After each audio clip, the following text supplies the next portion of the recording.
Career হিসেবে radiology আপনার কাছ থেকে আসলে শুনবো এটার ইতিবাচক দিকগুলো কি কি, কিংবা ক্যারিয়ার হিসেবে আসলে কেন এটা বেছে নেওয়া উচিত? আমেরিকার যে কোনো স্টেটে আপনি যান, যে কোনো হসপিটালে যান, এবং এই সেক্টরটা এত ডিমান্ডিং, আপনি যে কোনো স্টেটে গিয়ে কাজ পাবেন।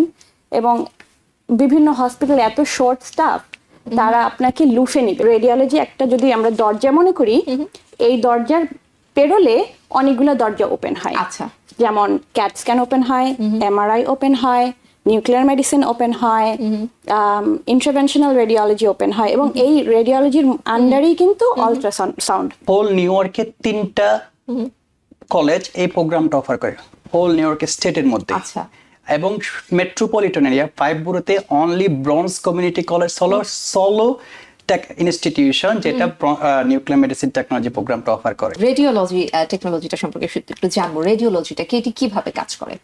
তো প্রথমেই বলি যে রেডিওলজি এমন একটা ডিপার্টমেন্ট যেখানে একজন রুগী প্রথম অ্যাডমিশন থেকে শুরু করে ডিসচার্জ হওয়ার আগ পর্যন্ত এই রেডিওলজি ডিপার্টমেন্টকে তাকে আসতেই হবে। আচ্ছা, যখন পেশেন্ট একজন আসে তার যে কোনো সমস্যা নিয়ে, আমাদের ডক্টর কি করে, প্রথমে একটা চেস্ট এক্সরে অর্ডার করে বা যে কোনো কিছু একটা এক্সরে অর্ডার করে, যেটা আমরা রেডিওলজি বললে অনেকটা সময় একটু কঠিন মনে হয় অর্থটা বুঝতে, কিন্তু আমরা যদি এক্সরে বলি জিনিসটা বেশি আমরা এটাই শুনে অভ্যস্ত। হ্যাঁ, এটা বোঝা যায় বেশি। এক্সরে বা একই জিনিস রেডিওলজি। রেডিওলজির আন্ডারে অনেকগুলা, যেমন রেডিওলজি একটা যদি আমরা দরজা মনে করি, এই দরজার পেরোলে অনেকগুলো দরজা ওপেন হয়। আচ্ছা, যেমন ক্যাট স্ক্যান ওপেন হয়, এমআরআই ওপেন হয়, নিউক্লিয়ার মেডিসিন ওপেন হয়, ইন্টারভেনশনাল রেডিওলজি ওপেন হয়, এবং এই রেডিওলজির আন্ডারেই কিন্তু আল্ট্রাসাউন্ড, যেটা আমরা হরহামেশা আমাদের হয়ে থাকে। তো এই রেডিওলজি একটা বিস্তর একটা ক্ষেত্র বলবো, এবং এখানে অনেক সুযোগ আছে, যেহেতু অনেকগুলো দরজা ওপেন হচ্ছে, অনেকগুলো ফিল্ড ওপেন হচ্ছে। তো রেডিওলজি, যেটা আমি আগে বলছিলাম, যে একজন পেশেন্টের প্রথম থেকে শেষ পর্যন্ত, ডিসচার্জ হওয়ার আগ পর্যন্ত আপনার এক্সরে লাগবেই।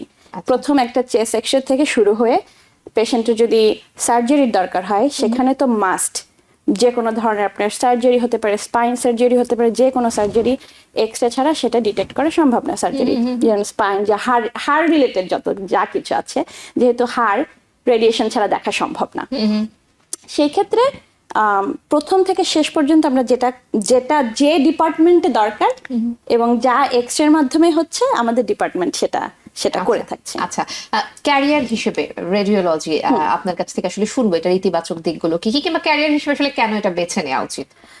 ফার্স্ট অফ অল আমি বলতে চাই, বাংলাদেশ থেকে যে সমস্ত স্টুডেন্ট আমাদের আসছে প্রত্যেক বছর, প্রত্যেক সেমিস্টারে নতুন নতুন স্টুডেন্ট আসছে, ইভেন বাংলাদেশ থেকে যারা পড়াশোনা করে এই দেশে আসছে, এবং বিভিন্ন যারা ডিসাইড করতে পারছেন না যে কোন ক্যারিয়ারটা তারা অবলম্বন, কোন ক্যারিয়ার ক্ষেত্রে তারা যাবে, সেই ক্ষেত্রে আমি বলবো রেডিওলজি একটা বিরাট অপরচুনিটি এখানে।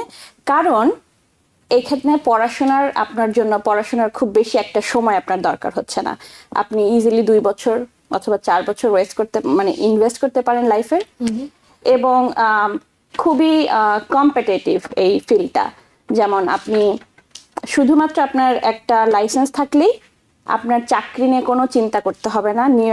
শুধু আমেরিকা কেন, আপনি যেখানেই যান, আমেরিকার যে কোনো স্টেটে আপনি যান, যে কোনো হসপিটালে যান, এবং এই সেক্টরটা এত ডিমান্ডিং, আপনি যে কোনো স্টেটে গিয়ে কাজ পাবেন। এবং বিভিন্ন হসপিটাল এত শর্ট স্টাফ, তারা আপনাকে লুফে নিবে আপনার যদি একটা লাইসেন্স থেকে থাকে। তো সেই ক্ষেত্রে radiology is a great career. জি, আমি একটু ইরফান আপনার কাছ থেকে একটু শুনবো যে যারা, আচ্ছা আমি একটু সোশ্যাল মিডিয়া থেকে প্রশ্ন নিয়ে আসি, তারপর আমার প্রশ্নে আসবো। এমডি আব্দুর রকিব তিনি প্রশ্ন করেছেন, from where to start for this opportunity, কোথায় থেকে শুরু করতে হবে? প্রশ্নের উত্তরটি কে দিবেন? আচ্ছা, সেক্ষেত্রে আমি ওই প্রশ্নের উত্তর দিতে গিয়ে একটা হোল টপিকসটাই আমার হয়তো আলোচনা করা লাগতে পারে।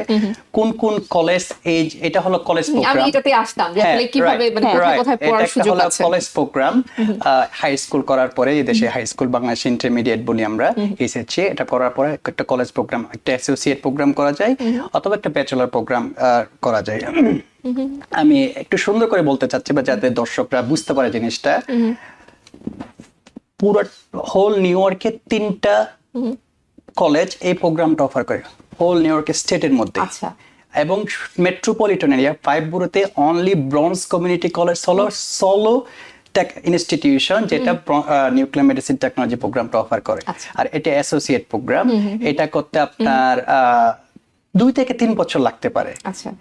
যাদের অলরেডি কোনো প্রায়র হিস্ট্রি আছে, লেটস সে অনেকে আছে বাংলাদেশে ব্যাচেলর করে আসছে অথবা বাংলাদেশ থেকে ফ্রেশ ইন্টারমিডিয়েট পাস করে আসছে, ওরা 2 থেকে 3 বছরের মধ্যে এই প্রোগ্রামটা করা সম্ভব হয়। আরেকটা হলো মলয় কলেজ, এটা হলো লং আইল্যান্ডে, এটা 4 years a BS program, bachelor of science, এটা 4 বছর লাগতে পারে।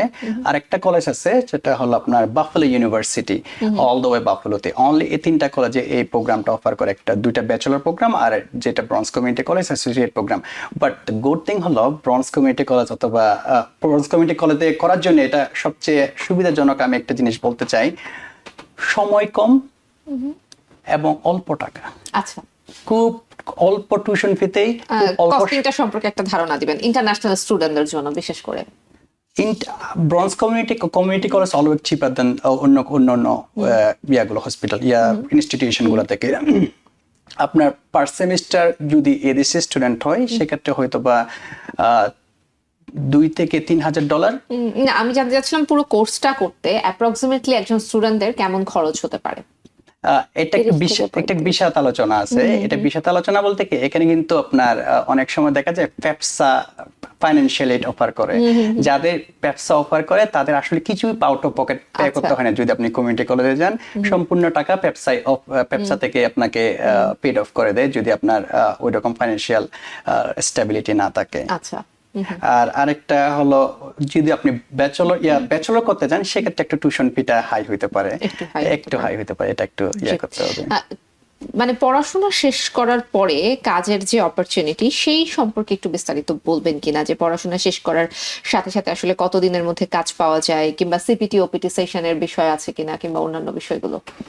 এই প্রোগ্রামটা শেষ করার পর বোথ রেডিওলজি টেকনোলজি এবং নিউক্লিয়ার মেডিসিন টেকনোলজি, এই প্রোগ্রামটা শেষ করার পর বর্তমানে এখন যে জব মার্কেট, আপনার একটা যে লাইসেন্স নিতে হয় ওই লাইসেন্সটা অনেক সময় নেওয়া লাগে না। এর আগে কিন্তু হসপিটালগুলো রিক্রুট করে ফেলে লাইসেন্স নেওয়ার আগে। এত বেশি টেকনোলজি শর্টেজ এখন আমেরিকাতে, significant amount technology shortage. New York থেকে সম্প্রচারিত TVN 24 টেলিভিশন বিশ্বজুড়ে বাঙালির কণ্ঠস্বর।